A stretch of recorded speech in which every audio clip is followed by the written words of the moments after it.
picture that will help people dismiss these old snapshots that they have in their mind of what they think the church is or was. But in order for us to paint this picture together, in order for it to make the final cut in people's minds, we have to replace legalism with love and good leadership. And if this gets you as pumped up as it does me, if this sounds like a church that you would want to be a part of, we need to start extending some invitations. Because there's a lot of people out there that have never experienced anything like that. And so maybe your first invitation could be for people to come and join us with our grand opening on September 10th. Our hope is that all the renovations will be done at that time, and we're just going to have a big Jesus party in here. Because we believe the hope of Jesus is for everyone. Don't miss this. If the hope of Jesus is real and it's for everyone, guys, what are we willing to not do?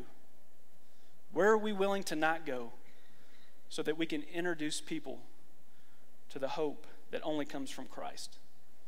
And I can assure each and every one of you that there are people looking for hope.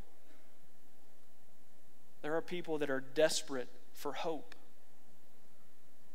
But unfortunately, they're looking in all the wrong places. And maybe they just don't even want to give the church another chance because of the picture, the image they have in their mind of what they think the church is. Maybe they think of, corruption in leadership or abuse or the last scandal that they heard about on the news. And so they're turning to the world. And the world has plenty of information to give them, right? We're in this age, this generation of information. They can get as much information as they want. And there's something that's often happening today, and psychologists call it the confirmation bias. And let me read this to you really quick. It's the natural human tendency to interpret new information as confirming our existing beliefs or theories. When we have a choice to read news that confirms our worldview or it challenges it, we almost always choose the former, regardless of the evidence.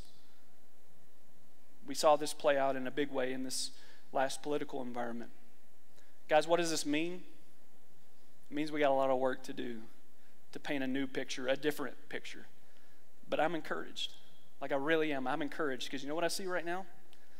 I see a bunch of artists who are ready to live intentional lives. And our canvas, it's blank. So the picture that we want to paint, it's completely up to us. And so my hope is that you'll join us in this mission of painting a picture that's full of truth, full of grace, and full of good leadership, and one that's uprooting legalism. Let me do this. Let me close with the words from the Apostle.